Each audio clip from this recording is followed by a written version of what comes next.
Come on in, folks. We'll gather around the chart tables.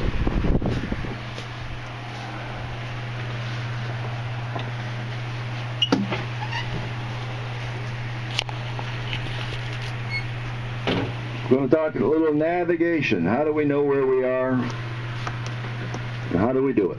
I think that's about enough people on this side. The rest can stay on that side. Around the chart tables. Excuse me? How many miles of wires are there? Millions of miles. I don't know. I think someone says about 3 million miles of wire. Lots of it.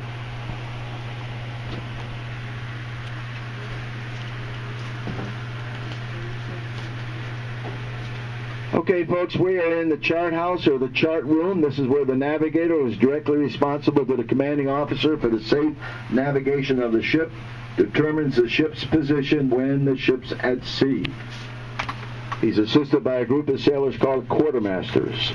We have laid out 3 harbor charts for you. On my left, we have the one in Yokosuka, Japan, where the Midway was home ported for 18 years. Over there, we have Subic Bay in the Philippines, and under the porthole, we have the San Diego harbor chart. And we call them charts, we don't call them maps. So, what's a harbor chart tell us? Well, it's going to tell us the geographic configuration of the harbor we're going to enter into or leave from. Yes, sir. Wind speed? Pardon me? Does it tell you the wind speed? No. And what are the numbers here? Okay. Depth of the water. Okay. When you look at the chart, you see that white, that's water. Blue is also water. And the blue is shallower water and be hazardous water for a vessel like this. The depth of the water can be measured in feet, fathoms, or in meters. The landmass is gray on 2 of the charts, and on the San Diego chart, it's yellow. When you look at the landmass, you'll see a series of capital letters. Those capital letters represent significant points ashore that the navigator has decided to use as a reference point in determining the ship's position when it enters or leaves the harbor. So think about coming into San Diego Harbor on the bright sunny day like today. Navigator gets his team together, and he has 3 quartermasters, and he says, all right, when we come in, we should see the Coronado Bridge, the North Island Air Terminal, and the end of the pier. Those 3 quartermasters go to a station where there's a Polaris, and I'll show you a Polaris in a minute, and they're wearing sound-powered phones. As the ship's coming in or leaving, the navigator says, stand by, mark. First quartermaster says the Coronado Bridge bears 350 degrees true. Second quartermaster reports the air terminal tower 270 degrees true, and the third quartermaster, the end of the pier, 050 degrees true. Navigator takes those 3 significant bearings, goes to those 3 significant points, and he draws a line equal to the bearing reported. Where those lines cross, that's where the ship is. And he records the time of that observation. So now he can recommend to the commanding officer, continue on this course, go left, right, fast, or slow. Second method, think about coming in San Diego Harbor at nighttime, dark, foggy. We can no longer discern those visual reference points as well as we did during the day. What are we going to do now?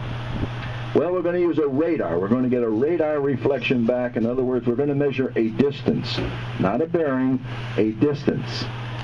We have a radar repeater over here, and we have a couple on the bridge. Navigator says, stand by, mark. First quartermaster now says the Coronado Bridge is 10,000 yards, a distance, not a bearing, a distance. Second quartermaster reports the North Island Terminal is 7,000 yards, and the third quartermaster reports the end of the pier, 500 yards. Now the navigator goes to those 3 significant points, and instead of drawing a bearing line, he inscribes an arc equal to the distance reported. Where those arcs cross, that's where the ship is. Third method, the chart's all white, middle of the ocean. What do we do now? Well, we're going to use celestial navigation. Something's been done for hundreds of years. We're going to shoot the stars. Navigator knows what stars he should see in the morning and the evening. He selects 3 stars. He takes an instrument called a sextant. There's a picture of a sextant. There's a real sextant under the plexiglass. And he goes on deck. And at the appointed time, he shoots his stars. And what he's doing, he's measuring the angle of the star above the horizon. Just the angle of the star above the horizon. If I know that angle, and I know the time of that observation, which is very important, and I have very accurate timekeeping instruments over there called a chronometer, I can go to my nautical almanac underneath the plexiglass, and I can compute what we call a line of position, LOP. That says USS Midway, for star A, you're somewhere on this line. I don't know where, but you're on this line, and I plot it. Star B, you're somewhere on this line. I plot it. Star C, you're on this line. I plot it. Got the idea? Where the lines cross? That's where the ship is. Now, what do you think we use today, though? GPS. GPS. We don't even teach celestial navigation at the Naval Academy anymore. We rely upon satellites. We get a latitude and a longitude, and that's exactly where we are. Now, I forgot to mention a very important thing that the captain and the navigator are concerned about when the ship comes in or leaves the harbor. Can you tell me what that might be? What? Current, wind, tide, depth. I do not want to run aground. I want to know how deep the water is. So I have a fathometer. That's what this instrument here is, this box. You see the squiggly lines in the chart paper? I have a transducer embedded in the keel of the ship as far down as I can go. It sends out a sound signal. It goes directly down, hits the bottom, reflected back. I know the speed of sound in water. I know the time it took. I know the depth of the water beneath the transducer. Okay, now that you've been educated on that, I have a test question before we go to the bridge. Midway's draft, in other words, from the surface of the water to the bottom of the ship, it's 33 feet. If that fathometer now reads 10 feet, how deep is the water? 43. 43 feet. My point is, it's measuring the depth beneath the transducer, not from the surface of the water. We passed the test, we can go forward. Onward. Onward. We're going to talk command and control on the bridge. Follow me, please.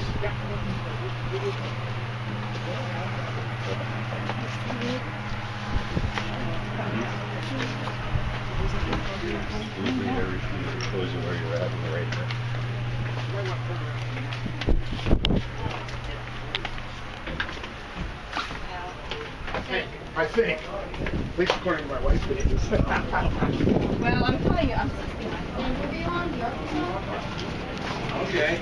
I just asked him if he was a seeker, that he seemed to know some things about the nautical world. Good. Isn't a nautical mile 1.1 miles? Yeah, like 1.13, I think.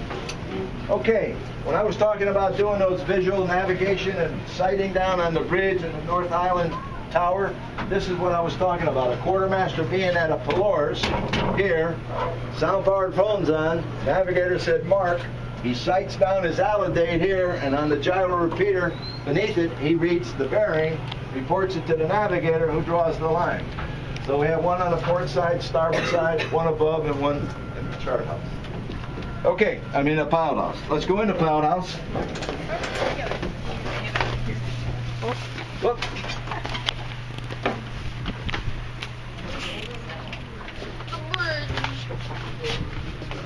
Watch your step.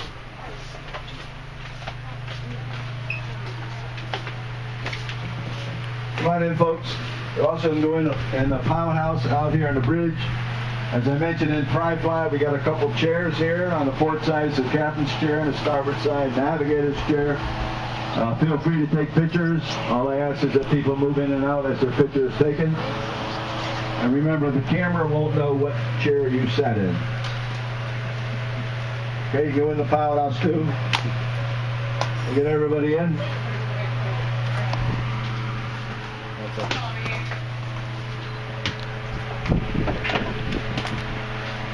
Okay, as I mentioned in Pry-Fly, I said Pry-Fly we're going to control the launching and the recovery of aircraft.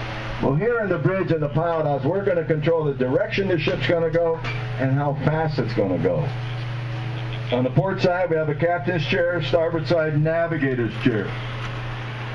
Only the captain and the navigator get to sit in those chairs. You can imagine what happens if someone else sits there. The captain's direct representative, the man in charge out here, is called the officer of the deck. He's assisted by another officer called the junior officer of the deck, who's in training to become a qualified officer of the deck. And we have a third officer stands watch out here called the junior officer of the watch. He deals with administrative duties as well as understanding what we call the surface picture. In other words, what are all the other ships around the Midway? What are they doing? He's got a couple of radars over here. He can get a range and bearing, compute their course and speed, and all that information would be recorded on a status board inside the powerhouse. Again, the individual would be writing backwards. Normal watch standing, 4 hours on, 8 hours off. Now, go ahead. Is DEFCON 1 worse than 5? It's the highest steady state of readiness. Highest. You got everybody at battle quarters. Okay. I lost my place. 4 hours on, 8 hours off. All right, very important concept I want you to understand about command and control, and that is who can give orders to the helm and the lee helm. Only one person on this ship can do that, but it's not a specific person. It's a person with a specific title, and the title is conning officer. This is Lieutenant Smith. I have the con. Helmsman I, lee helmsman I. They both know I am the only one that can tell them left, right, fast, or slow. If the captain wants to change course and speed, he must tell me. I will tell them. If the captain doesn't want me to do it, he wants to do it himself, he must first announce to the entire bridge watch section, this is the captain, I have the con. You don't want any confusion about left, right, fast, and slow. Let's go into the powerhouse and we'll go to our helm station. See what we have? Go all the way in the back there, stay in the front, on the sides. Where's my helm? There, I got a helmsman. You want to be my helmsman? Steer the ship? Yeah. Come on. We got two helmsmen. We have two helmsmen here. This is the helm station. Conning officer says to the helmsman, helmsman, come left, the new course 110 degrees true. Go ahead. They turn their wheel to the left. That's enough. They would see their rudder going to the left, and what the helmsman's looking for is on his gyro repeater. He's looking for that new course 110 degrees true. As soon as he gets there, he would come back to midships. He would steady up for a few minutes, and when he's comfortable, he's got it down, he would report to the conning officer, sir, I'm steady on new course 110 degrees true. Very well. You're driving your car down the freeway, you're looking at other cars, you're looking at street lights, street signs, etc. Mr. Helmsman here looks at one thing and one thing only. Gyro repeater. He doesn't care what's going on outside the ship. He has a master and he has a secondary. If both these gyro repeaters were to fail, he would steer by magnetic compass. Helmsman was also responsible for the ship's whistle. Helmsman, sound two short blasts on the ship's whistle. Toot! Toot! Good job. My humor for the day. All right, so that's how we determine the direction. How about the speed? Over here, we have an engine order telegraph. Lee helmsman, all engines ahead, 2/3. All engines ahead, 2/3 ISO. I would dial in, all engines ahead, 2/3. This signal now is going down to the 4 engine rooms, 12 fire rooms, saying this is how fast we want to go. As soon as the engineers get it, they match that signal, which means I received it, understand it, and will comply. All engines ahead, 2/3 corresponds to a certain number of revolutions per minute here. If the conning officer wanted to specify exactly how many revolutions per shaft, he could dial them in here. Again, it goes to the engine room. They would answer. They would make it happen. Maximum revolutions, 202 revolutions per minute on the shafts for a speed of about 33 knots. The last individual I'll talk about, if I can slip by here and get to this little instrument, is called the bosun mate of the watch. He's responsible for all the enlisted watch standers to make sure they stand their watch properly. He's also responsible for the 1MC here, making the public announcements. Probably seen it, heard in the movie, the bosun mate comes over here, he's got a bosun pipe, he blows the bosun pipe, then he makes the announcement like, General quarters, all hands man your battle stations. Or even better, liberty call, bosun mate of the watch. Okay? That completes your tour of the island, but I do have one last test question before you leave. USS Midway. What does USS stand for? United States ship. United States ship. However, most sailors said it stood for underway on Saturdays and Sundays. You're going to leave through this passageway, go this way, look to your left as you're going through. That's where the captain's sea cabin is. When the ship was at sea, captain spent most of his time in the sea cabin, that chair, and lo and behold, he has another chair over there. Okay? Thanks for coming. Enjoy the rest of your visit. Thank you. Thank you. Take your last pictures. We have another group coming in a few minutes. Let me get out of the way so you can take your pictures.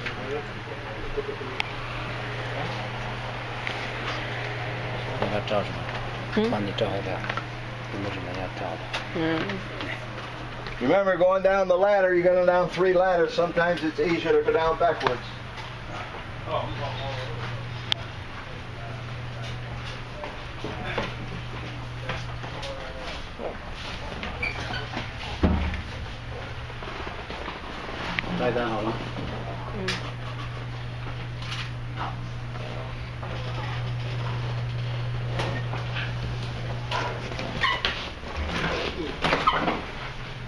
Today's ship, the steering wheel's about that big.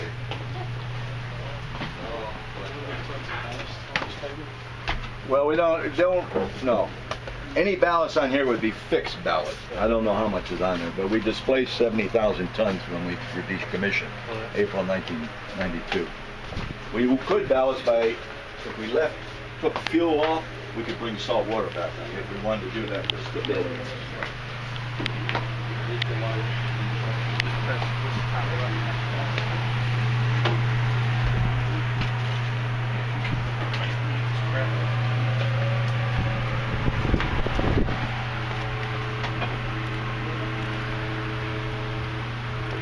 Okay, folks, we got another group coming in.